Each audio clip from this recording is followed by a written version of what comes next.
May the words of my mouth and the meditation of my heart be acceptable in your sight, O Lord, our strength and our Redeemer. Today, as most of you know, is the Sunday known as Good Shepherd Sunday. I don't know about you, but I find the shepherds and sheep don't generally loom very large on the horizons of my life. It's a shame.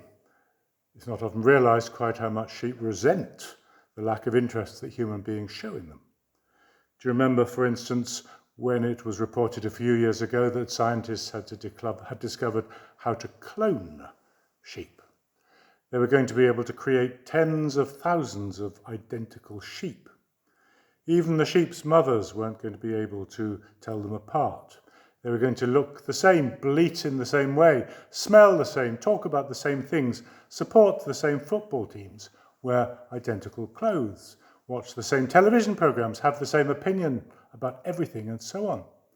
The story broke on the 10 o'clock news, and all over the country, sheep drinking their Ovaltine burst out into wild celebration as they realised that the morning papers were going to be full of the story, perhaps even with interviews and photographs of some famous sheep.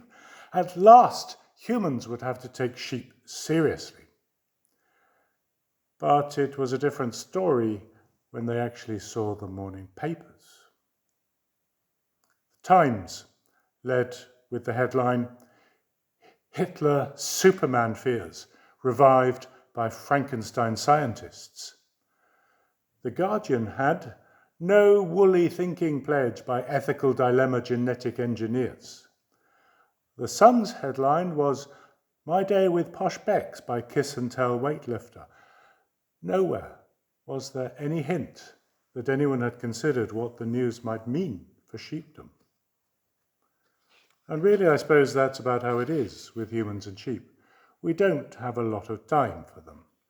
They don't seem to have minds of their own. They need to be led. They constantly fall prey to parasite worms and maggots. If they haven't got sheep's scab or scrapie, if they haven't found some poisonous plant or rolled onto their back, then you can be sure they're wandering off into the path of a fox or a dog or some other predator. As a farmer once told me, a sheep is an animal looking for a reason to die. And yet, this is so unfair to the sheep. The sheep is an animal that we should never underestimate. It was a sheep who discovered the general theory of relativity. It was not a sheep.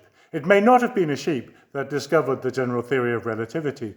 It may not have been a sheep that set foot first on the moon. And yet, there is no other animal in the world which is so completely useful.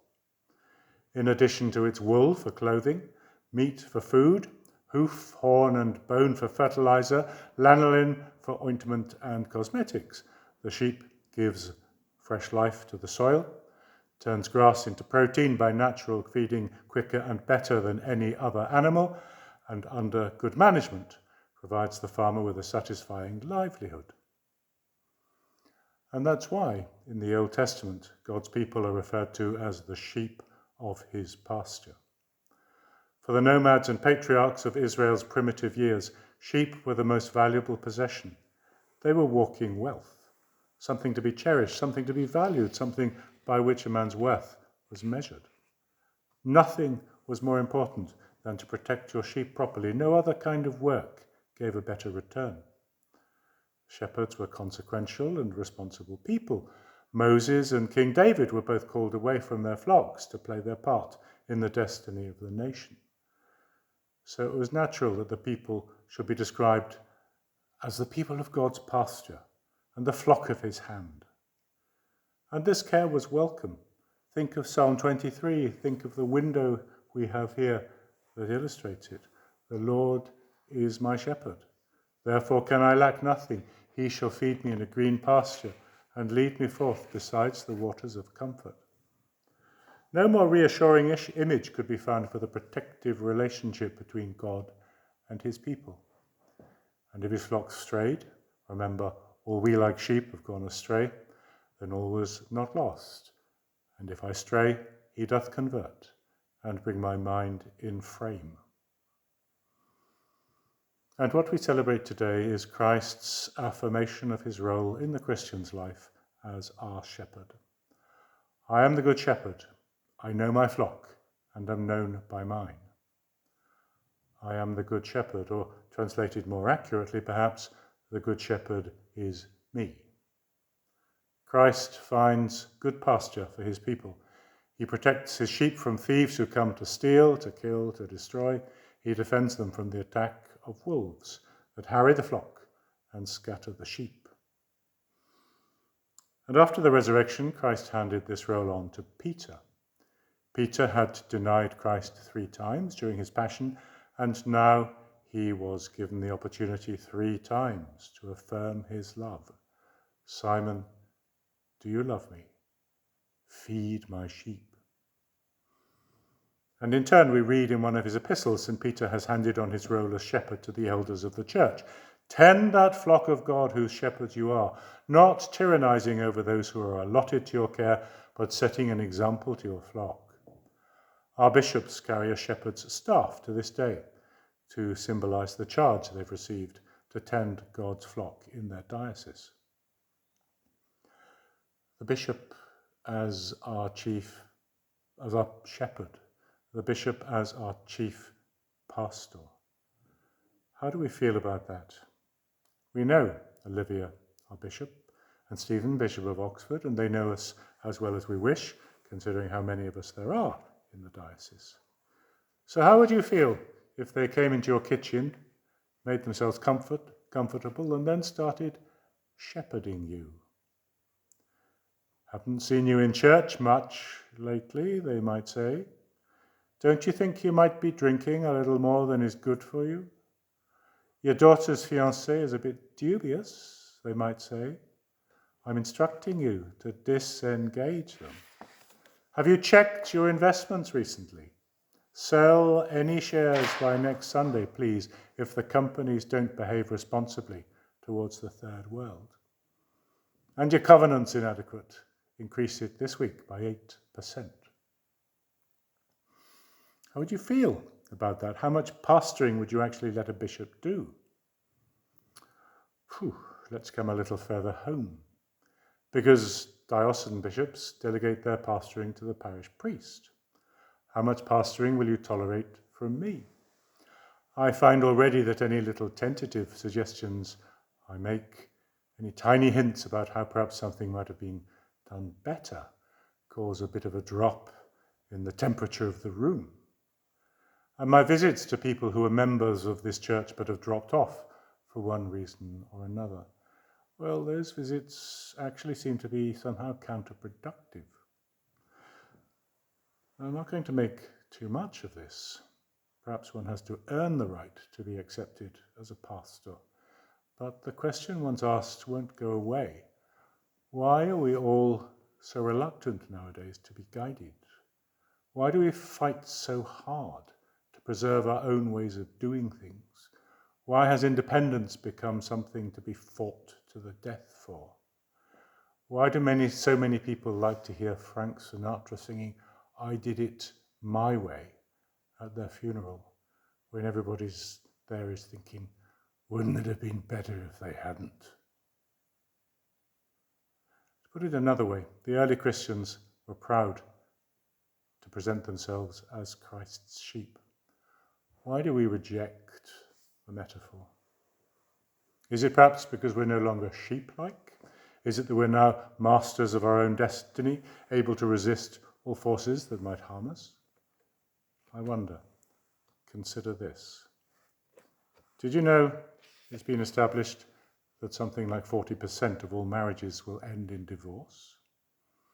Did you know that figure's going to get worse?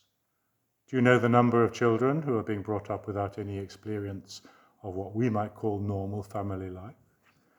Did you know that people are saying that nothing can be done about this? It's part of the spirit of the age, an irresistible force that has an impetus and momentum of its own.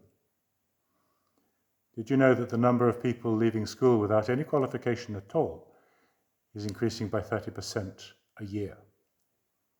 Did you know people are saying nowadays there's an uneducated underclass developing which will never be able to find a job or work usefully.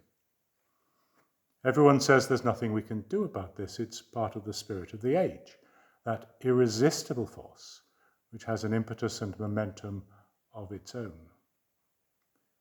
We all know how fast internet access is increasing in people's homes and businesses. Did you know that 85% of domestic internet use is for downloading pornography? Everyone says there's nothing we can do about it. It's part of the spirit of the age.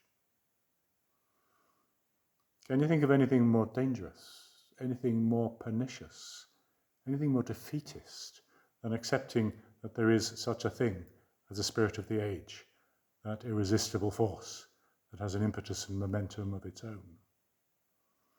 Are we going to embrace the idea that society is governed by blind forces over which we can have no control? Are we going to acknowledge that we have no say over the way things are going to go? Are we going to subscribe to the notion that Christianity has no power to influence the spirit of the age? Are we going to acquiesce in a world without hope? A world in which the only hope provided is a hope that is no hope at all? I wonder what your reply would be. I'm not looking for answers now. I'd rather be provoking debate. But what I would say this, if Christians are going to have a say, it's no use looking to our bishop or to the Archbishop sitting on his throne in Canterbury Cathedral.